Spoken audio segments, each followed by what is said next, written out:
Hey guys, Matt, IronTrap Garage, working on the free tee again, doing a little update.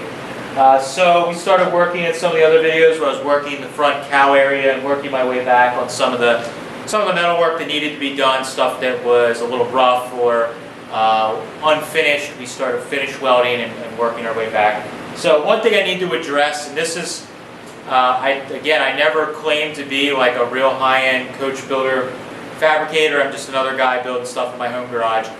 When I built these doors, I built it to the car, and I kind of miscalculated with how the thickness of the hinges. They need to actually, when they're closed, there needed to be enough of a gap to fit the hinges in here. But I tried making the gap at the bottom of the door pretty tight. So what happened in the end was I needed to leave this opening large enough to fit the hinges in, and it opened up this gap right here in this corner because of the way I built the doors on both sides. I didn't fully allow for that, I should say. And what I need to do now is the doors are built. It was a mistake I made, but I want to make this gap a little better. I'm not building this to be a crazy show car, but I also don't want gaps so I can stick my whole finger in between the gap of the door. So we're going to try and close that up a little bit. The way I think I can do it is I can cut just below the door hinge here and cut right along this seam where the bend is back to where the gap gets back to normal again. It's basically just this corner mostly. And cut along the door jamb and basically make that flap and open that flap up so that we can get the door gap like we want. And then I can from there make a little filler piece that I weld in and blend in. And we'll close that gap up, but we're not trying to mud it up and fill it with plastic or something like that. So that's what I'm going to work on today, is fixing and tuning up that little section of the door and try and get it a little bit better so that we can keep moving along.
Alright, so that was a lot of work getting this area tightened up a little bit for the gaps in the corner.